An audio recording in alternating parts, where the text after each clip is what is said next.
Hey guys, G-Rock here. I hope you're doing great. I just want to say thank you so much for all the support that you guys have given me on my book, Climbing the Vine of My Soul, available on Amazon. Please check it out if you haven't already. You can read it for free on Amazon and get a sample of it at least. It's really been an amazing thing to have people reach out to me and tell me they've connected with my words, and I definitely appreciate that. Thank you so much from the bottom of my heart. This week's video journal is the tale of Tex the Trashman. Now, to quote one of the great American poets of our generation, what do you do for money, honey? How do you get your kicks? What do you do for money, honey? How do you get your licks? Brian Johnson, AC/DC. Now, sometimes the hardest subjects for a writer to take on are the things that he knows intimately. There are things that we wish to reveal, and there are things that we don't want to reveal, and seldom do the twains meet. It would be easy for me to deliver what my mentor Al Cohen used to call man on the mountain messages, where I might reveal some hidden truth or some new directive on how to slay your own personal dragons. But it's also easy for me to sound intelligent, insightful, and well adjusted when I have an infinite amount of time to choose my next word. And there are those of you who know me who will say, you know, that's not how I operate on the daily. I have been known to let my mouth write checks that my ass has no way of cashing. Now, the old adage, quick to listen, slow to speak, is something that I try to keep in mind, but nevertheless, my mouth seems to have a mind of its own sometimes, and I sit back in amazement at that son of a gun. Most times, it's just some smart-ass comment that raises a few eyebrows.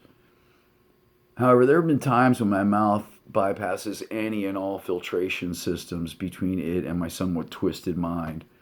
And that's usually when things go south. This is why I write. Value.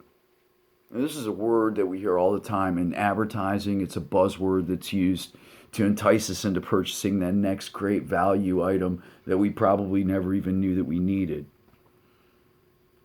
If something is perceived as a strong value, you might decide to spend a little bit more on it. And value is something we can all agree on. I mean, isn't it to take money, precious metals, gems, food, fuel, property, even time, all have values which we can define by numbers. Now, numbers don't lie. They reveal a truth that the alphabet has to be jealous of. Value is also the name that we ascribe to our most deeply held personal beliefs, all our desires, our moral conviction. Our values truly define us as individuals. They influence everything from how we dress to who we love and pretty much everything in between. Your values actually determine what, if anything, you value in another person. I've always thought this intrinsically linked double meaning of the term value to be a bit ironic, but now I'm starting to think there's way more to it than this. I had a sales mentor named Bob Fucci who used to say that with everything you do and say, you add or subtract from your own personal perceived value. Now, although I'm not a fan of this statement, I do believe it to be a pretty valid proclamation.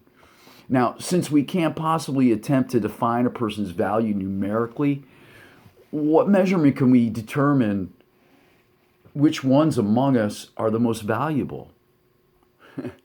I mean, do we measure the amount of love a person gives? Do we add up the times they've helped someone?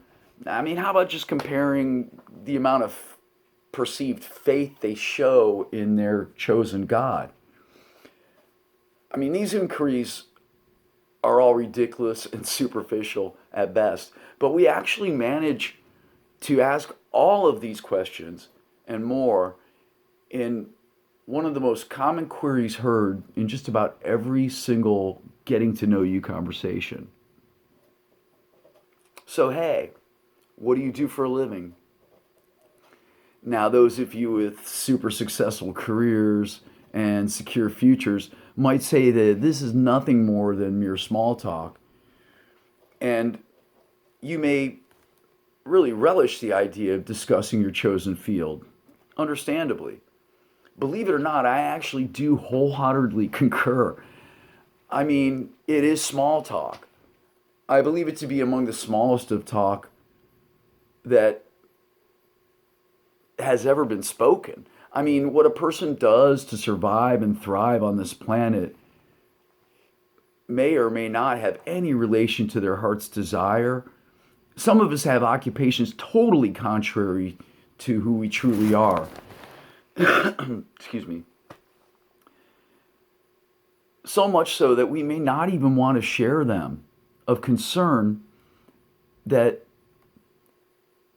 we may be judged or assigned a value according to that vocation. Now, the sad reality is that we have most commonly had our personal value ascribed based on what we contributed to society, the machine. Now, the machine as a whole looks at those who contribute less than as less than. So if you contribute less, you are less. And those who contribute nothing, even less than that. And I've often wondered what it would be like if there were no machine. When I was a child, I would think about Adam and Eve and how they supposedly screwed everything up with the snake and the apple, or as I like to say, the Snapple. Disclaimer, this is not a paid announcement for Snapple, but hey, Snapple, I mean, if you're looking for somebody, I'm available.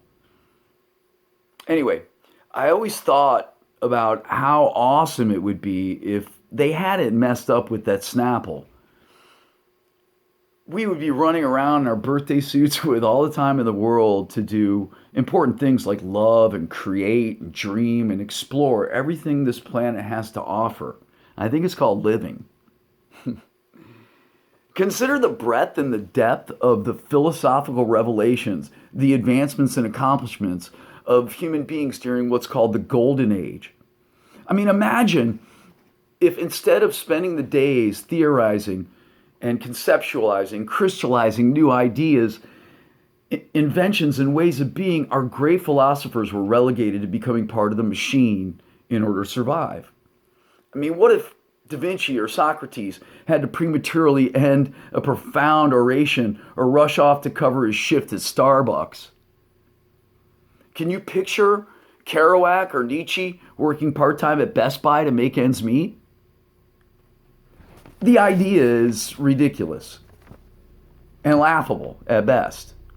But somebody please tell me just exactly where in the hell we are at right now. Tell me, please. It would seem to me that the economy or machine that we all feed is actually eating us. As a matter of fact, I think we're all aware of this. Time, not money, is really the only thing of true value on this marble that we haven't nearly enough of for our own personal growth and development. So unlike imaginary and truly valueless currency that we worship, you cannot borrow time at a competitive interest rate. And you can't make you can't make more of it by decreasing your costs and increasing your margins. And more importantly, there's no way to know when you're about to run out of it, people. Now, most of you don't know what I do for a living, and although I'd like to keep it that way, in the interest of openness and honesty, I will reveal that after recovering from cancer a couple years ago, I was offered and accepted a position that seemed so contrary to what I had been through and to who I am as a person that I almost didn't accept it. I am a debt collector. More specifically, and even more ironically, this cancer survivor collects medical debt. As I said, it was something I almost didn't accept, mainly because I didn't and still don't like the way it sounds. Hi, my name is Rock, and I'm a debt collector.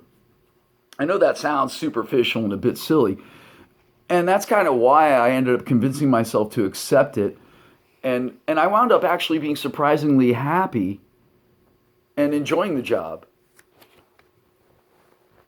when I was in high school, there was a guy named Tex the Trashman. Now, hang on a second. Tex, I don't know if he's really from Texas or not, but Tex was a trash man who sometimes facilitated the purchase of certain contraband substances. No, Tex the trash man didn't call himself a sanitary engineer or a refuse manager. He was just plain Tex the trash man. Now, I remember snickering inside a little bit at the alliterative sound and the moniker, and maybe even the status implied by being a trash man. But Tex didn't care. Every time I would go over to his place, his tiny rum room apartment, he would brag about being a trash man and all the benefits that he got from it. And I'd be there to procure some of the devil's lettuce, and he would regale me with treasure hunting tales that would climax with something like, and that's how I got this badass boombox. For free. Now I remember everything the guy had in that place was another person's trash, and he could not have been more proud of the fact that he had this wonderful job that had brought him all these things into his home. Now, if you were to rib Tex about his job, he would say, I don't care what y'all think. I get all that stuff for free, and they pay me for it. Now, I remember being surprised at the pride he took in what he did and who he was. Even as a clueless high school kid, I had to admire the guy's spirit and his attitude. I mean, I think about him when I'm collecting money sometimes. On those challenging days after multiple folks have demonstrated their proclivity in the use of profanity to me, I remember Tex and his lack of give a F's to just about what anybody thought about him and his job, and it makes me smile every single time. I still think about the cacophonous machine and it eating us up, and I would love it if we could all figure out a way to make gears of it grind and screech to a halt so that we could hear ourselves think and give ourselves back the precious gift of time to do so. But it's not to be. Although we can all agree on time being the most precious and most valuable commodity on the planet, sadly, time won't pay the rent. So its actual value is tanking like a falling rock. So what's the point? Tex the Trash Man had it right all along. And I think I'm finally starting to understand how he was able to be content in a position that many of us would find appalling. We would consider never taking. It wasn't just the free stuff he got out of the deal. I think he was really given a true sense of purpose at being able to do something that other people would not do. People wouldn't care to stomach what he was doing, and I think he took joy in that. I completely relate to meeting a seemingly insurmountable challenge with ferocity and confidence. But looking back, I believe that young Tex the Trash Man was way ahead of the curve. I mean, he understood that he had the one thing we all hope to have, and that's value. That's right. Tex was aware that what he did mattered, and that what more, it mattered to him. It mattered to him.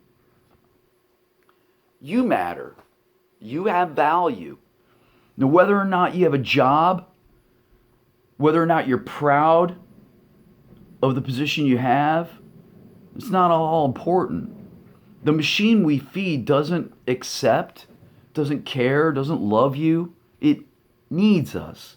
It takes from us. It uses us. So we literally are fuel. Value? You want value? It occurs to me that we as fuel hold the high cards in this poker game, and that the machine is just bluffing with a pair of threes.